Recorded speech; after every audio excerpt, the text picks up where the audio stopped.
Au nom du Père et du Fils et du Saint-Esprit. Amen. La paix de Jésus soit dans votre maison. J'espère que vous allez bien, que vous êtes dans la paix et la joie de Jésus. Amen.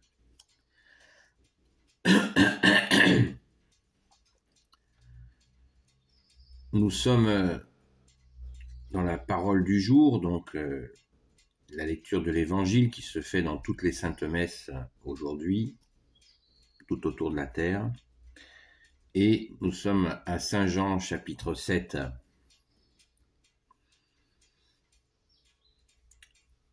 Les trois croix pour ceux qui le souhaitent.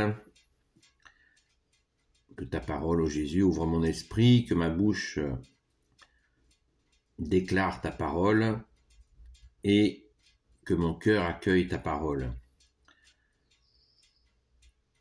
Donc là, on est toujours dans ce contexte où Jésus est pourchassé et il y a cette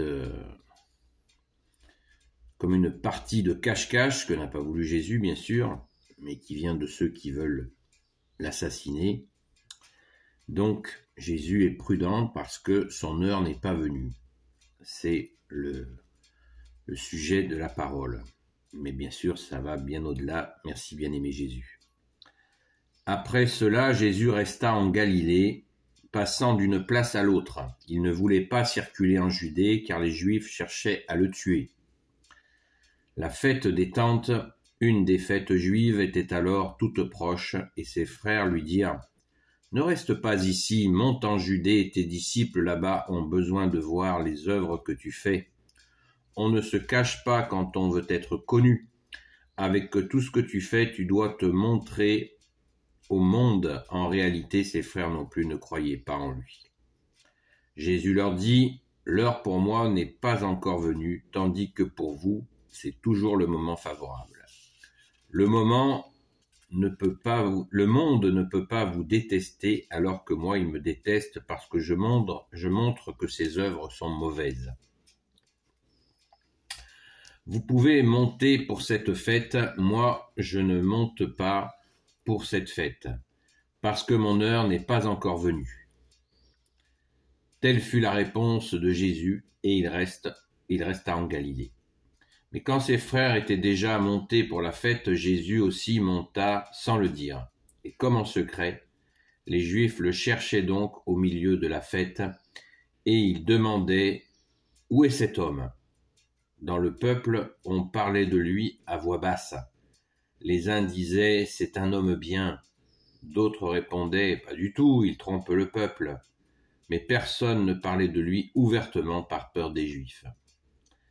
La fête était déjà à moitié passée quand Jésus monta au temple et commença à enseigner. Les Juifs en étaient tout étonnés. Ils disaient « Cet homme connaît donc les Écritures sans avoir eu de maître ?»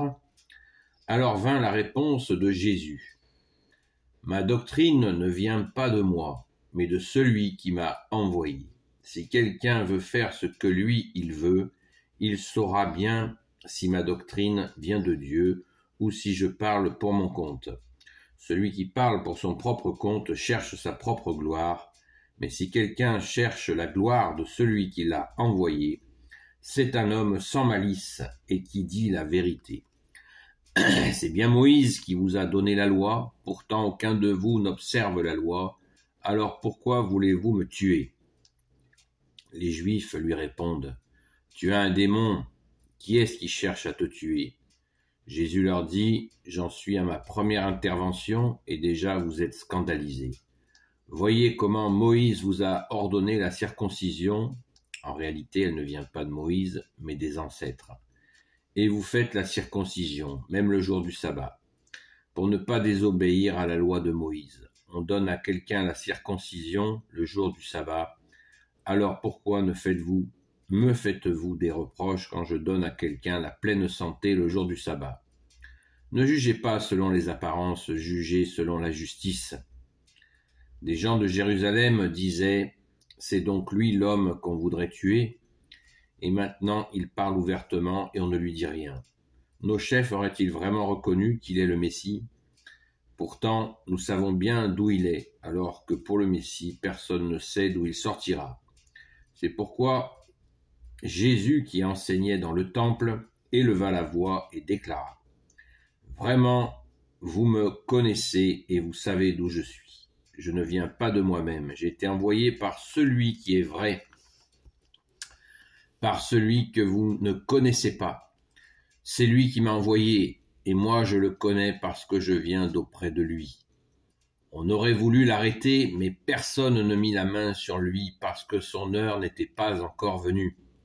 Dans la foule, beaucoup crurent en lui, car il disait : « Quand le Christ viendra, fera-t-il davantage de miracles que cet homme ?» Les pharisiens étaient au courant de tout ce qu'on disait dans le peuple à propos de Jésus. En accord avec les pharisiens, les grands prêtres envoyèrent la police du temple pour l'arrêter. Jésus dit alors : « Je suis avec vous pour très peu de temps encore. Ensuite, j'irai vers celui qui m'a envoyé. Vous me chercherez, mais vous ne me trouverez pas, car vous ne pouvez pas venir où je suis. » Aussitôt les Juifs se demandèrent : « Où veut-il aller, que nous ne puissions pas le trouver ? Pense-t-il visiter ceux qui ont émigré vers le monde grec et prêcher également aux Grecs ? Qu'est-ce qu'il a dit là ? Vous me chercherez et vous ne me trouverez pas. Vous ne pouvez pas venir où je suis. » Merci Jésus pour ta parole. Alléluia. Waouh. C'est énormissime. Merci Jésus. C'est touchant de voir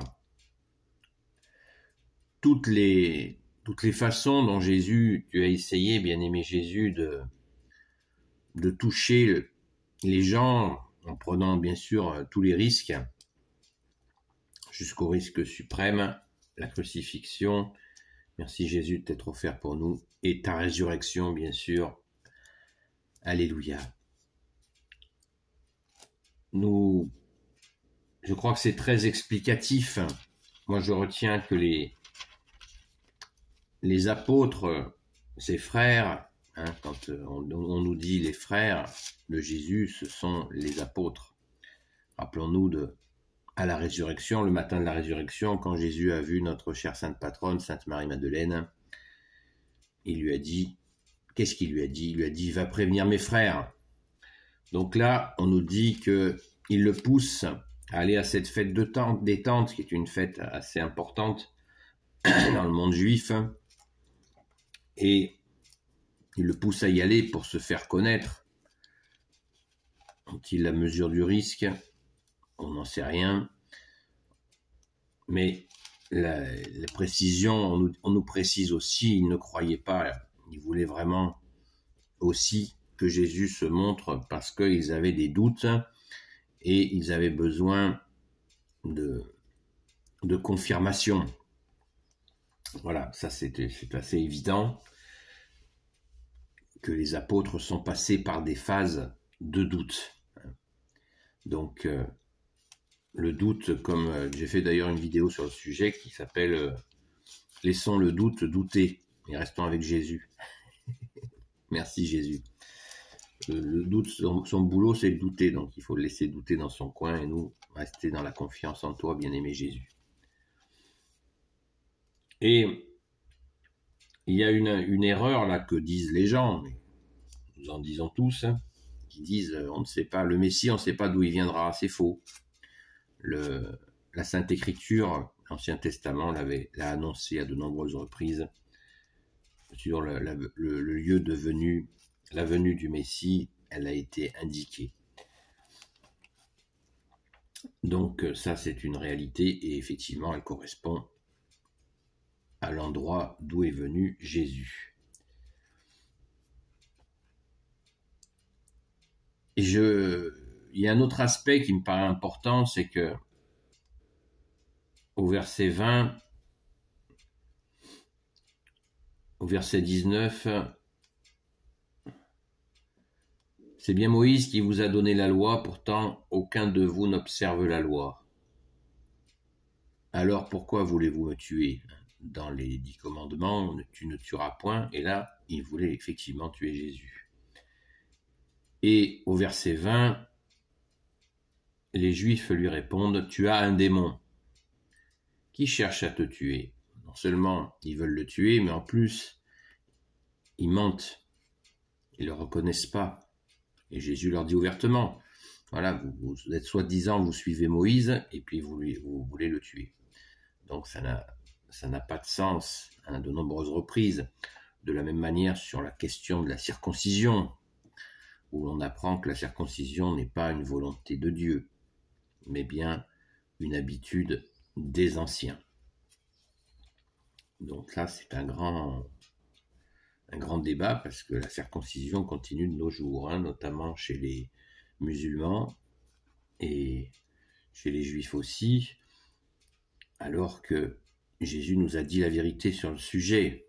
C'est une habitude des ancêtres, ça ne vient pas de son père.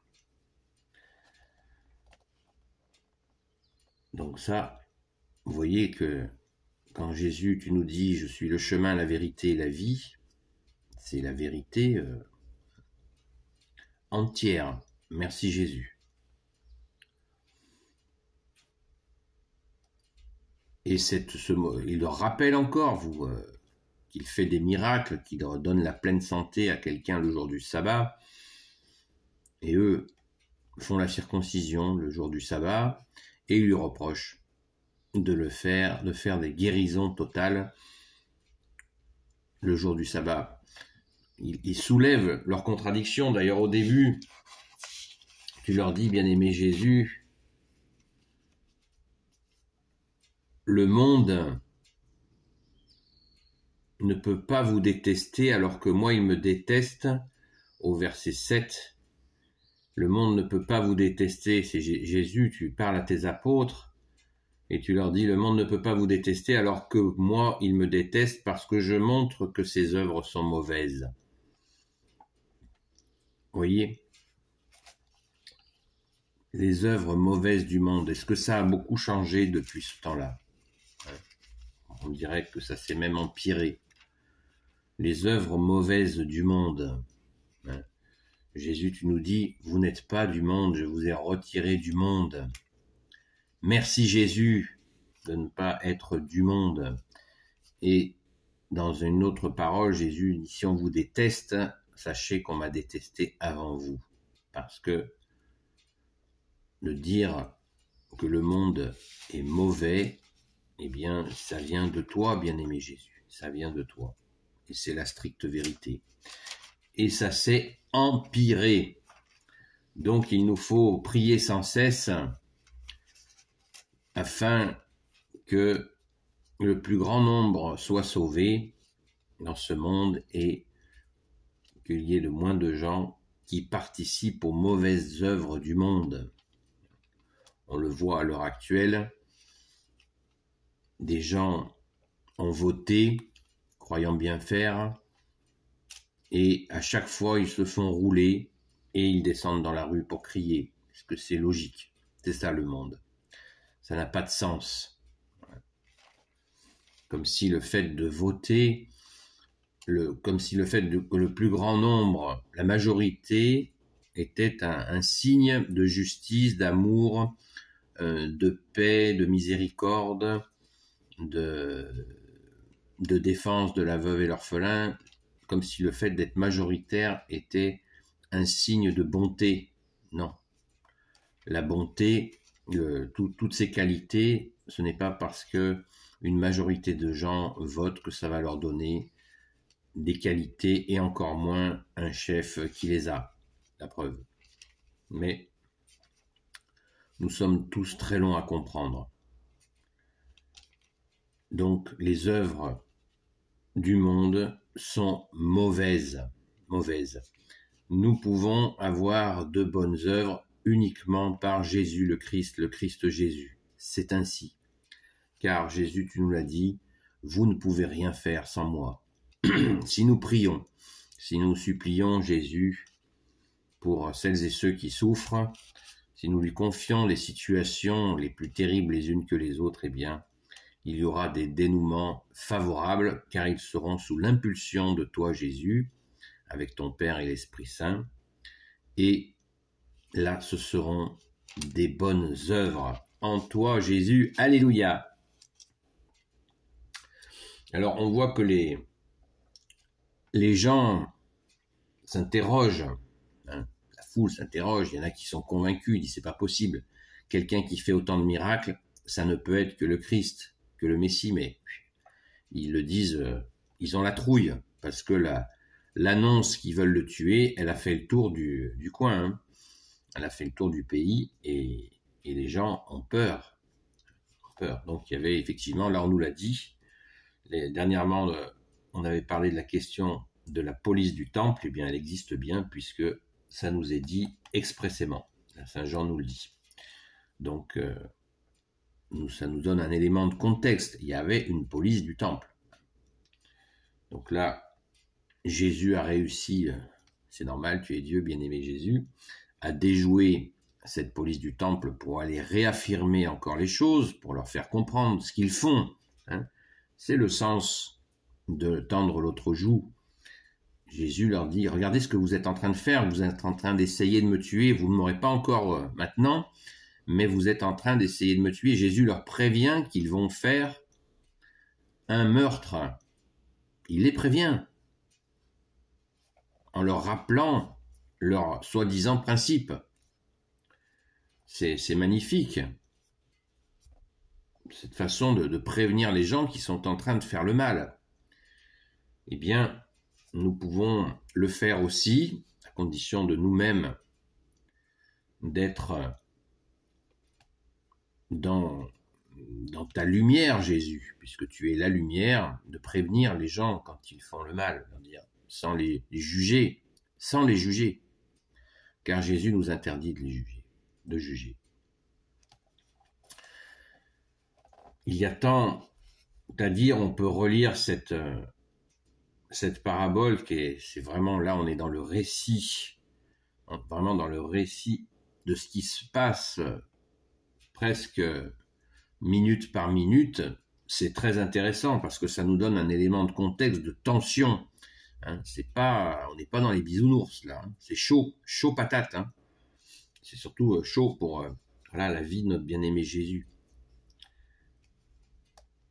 Donc il nous est répété dans cette lecture 3 ou 4 fois, son heure n'était pas venue. C'est-à-dire que c'était la volonté de Jésus, de son Père, de les prévenir. Regardez ce que vous êtes en train de faire. Réveillez-vous. Hein, on ne peut pas dire qu'ils n'ont pas été prévenus. Ils ne peuvent pas. Parce que quand les gens font des horreurs, souvent après ils disent « Ah mais je savais pas. Je savais pas. » Et bien là, ils savent. Tout a été fait pour qu'ils savent, pour qu'ils sachent, peut-être qu'ils se reprennent, qu'ils résistent à cette volonté assassine. Eh bien, ils ne peuvent pas dire ils ne pourront jamais dire qu'ils n'ont pas été prévenus. C'est très important. De la même manière, dans nos vies, nous sommes aussi prévenus. Quand nous faisons quelque chose de pas terrible, eh bien, nous sommes prévenus. Pensons-y. Merci Jésus de nous prévenir, car j'ai l'habitude de dire, c'est moi-même, hein, c'est une parole humaine, que Jésus a toujours un coup d'avance. Donc il nous faut écouter. Chrétien veut dire celui qui écoute. Donc on écoute.